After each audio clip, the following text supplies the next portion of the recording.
ইসিএলের কেন্দা আঞ্চলিক হাসপাতাল ছোড়াতে এক নার্সের সঙ্গে অসদাচরণের অভিযোগে অভিযুক্ত স্টাফ তড়িৎ মণ্ডলকে চার্জশিট সহ সাময়িক বরখাস্ত করা হয়েছে। 18 অক্টোবর রাতে এক সিনিয়র নার্সিং স্টাফ ডিউটিতে ছিলেন। তখন একই হাসপাতালে কর্মরত তড়িৎ মণ্ডল নেশাগ্রস্ত অবস্থায় নিজের চিকিৎসা করাতে আসে এবং ডিউটিতে থাকা সিনিয়র নার্স শুভচন্দ্রিমা বিশ্বাসের সঙ্গে বিনা কারণে গালিগালাজ করেও প্রাণনাশের হুমকি দেয়। শুভচন্দ্রিমা বিশ্বাস ঘটনাটি লিখিত অভিযোগ এরিয়া মেডিকেল অফিসের কাছে দায়ের করেন এবং যথাযথ ব্যবস্থা নেওয়ার দাবি জানায়। এরপর এমএমও 24 অক্টোবর তড়িৎ মণ্ডলকে কারণ দর্শানোর নোটিশ দেন। পরে যখন ঘটনাটি চাপা দেওয়ার চেষ্টা করা হয় তখন ওই নার্স থানায় লিখিত অভিযোগ দায়ের করেন। অভিযোগের ভিত্তিতে বনবহাল ফাঁড়ির পুলিশ তড়িৎ মণ্ডলকে নিজের হেফাজতে নেয়। তদন্তের স্বার্থে তাকে আটক রাখা হয়েছে। এদিকে তড়িৎ মণ্ডলের পুলিশি হেফাজতে নেওয়ার পরপরই এরিয়া মেডিকেল অফিসার তড়িৎ মণ্ডলের বিরুদ্ধে চার্জশিট দাখিল ও সাময়িক বরখাস্তের আদেশ জারি করেন।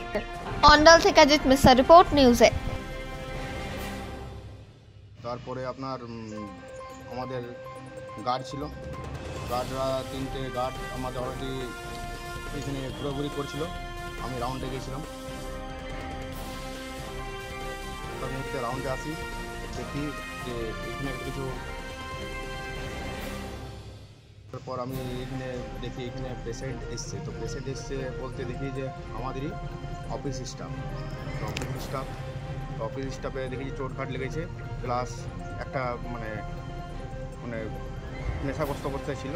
নেশাগ্রস্ত থাকার ফলে মাথা ফেটেছিল, মাথা দিয়ে রক্ত পড়ছিল। ওইদিকে ড্রেসিং করছিল, ড্রেসিং করার ফলে ড্রেসিং করতে মানে যেটা নেশাগ্রস্ত অবস্থায় গালিগালাজ করা হয়। সেইখানে মুহূর্তে আমি দেখি আমাদের 3টা গার্ড আপাতত পেশেন্টকে ধরে রেখেছে, মানে আগলে রেখে চারদিকে ঘিরে, আর ড্রেসিংয়ের ইয়েতে। তো এটাই অতিরিক্ত তারপর পুলিশ চলে আসে। পুলিশ এসে পরিস্থিতি মোটামুটি আমাদের গার্ডের মধ্যে ধরেছে, তার মধ্যে পুলিশ এসে কন্ট্রোলে। সেই দিন ওই যে ভদ্র যে করেছে এই ধরনের ঘটনা, এই মহিলার সঙ্গে যে মহিলাকে মারধরের হুমকি দেয়, তুলে নিয়ে যাওয়াতে হুমকি দেয়, তো ওই পরিপ্রেক্ষিতে পুলিশ কিছু করেনি? সেই রাতে নিয়ে যায়নি? যার ঘটনা ঘটেছিল, যে এই ধরনের ঘটনা ঘটিয়েছে, যে করেছে তাকে পুলিশ নিয়ে যায়নি তুলে? না, সে মুহূর্তে তো পুলিশ ইয়ে করে আপনার প্রশাসন থেকে শুরু করে সবাই আমার খুব সহায়তাও করেছে। সেই সময় বলেও ছিল যে কোনো অসুবিধা হলে আমাদের ওনারা নাম্বার দিয়ে গেছিলেন। সমস্ত রকম যত রকম সহায়তা হয় সমস্ত রকম ওনারা করেছিলেন। দিয়ে আমি ওয়েট করছিলাম যে কিছু হবে, কিন্তু আজ বেশ কিছুদিন হয়ে গেল, মানে আজকে নিয়ে 13 দিনের মাথায়।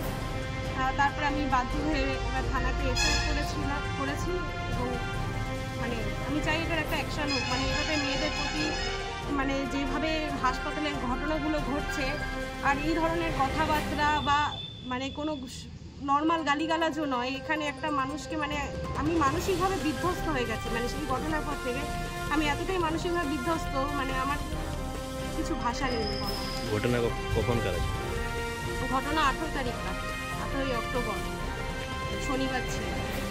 ডিপার্টমেন্টাল ইলেকশন কিছু নেওয়া হয়নি এখনো পর্যন্ত। ম্যাডাম আমাকে যেটা বলেছেন, শোকজ নাকি করেছেন, শোকজের অ্যাকশন হবে, শোকজের উনি উত্তর দিয়েছেন, সেটার নাকি ইনকোয়ারি চলছে। আমি এখনো পর্যন্ত সেটাই আপডেট জেনেছি।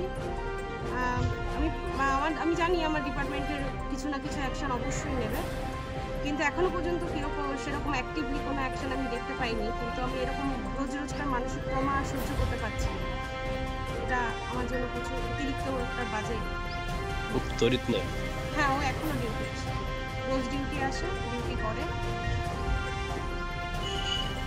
ও শাস্তি হোক, আমি এখন আর কিছু চাই না। আমি আগে ডিপার্টমেন্টাল শাস্তি চাইছিলাম, এখন আমি চাই ওর শাস্তি হোক।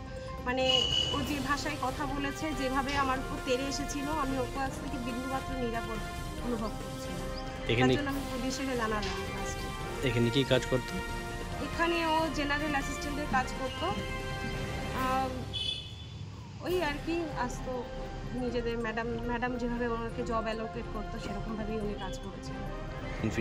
প্রচণ্ড ড্রিঙ্ক করেছিল, প্রচণ্ড। ওনার সাথে যারা এসেছিলেন তারাও জানেন যে কতটা বাজে অকথ্য ভাষায় গালিগালাজ করেছেন। ওনারা হাত জোর করে, সে ভিডিও এভিডেন্স আছে আমার কাছে, সেখানে পেশেন্ট পার্টিও হাত জোর করে বলছে যে তুই ওকে এত গালিগালাজ করিস না, মানে এত বাজে কথায় উনি আমাকে কথা বলছিলেন। আমি অন্ডাল থাকি।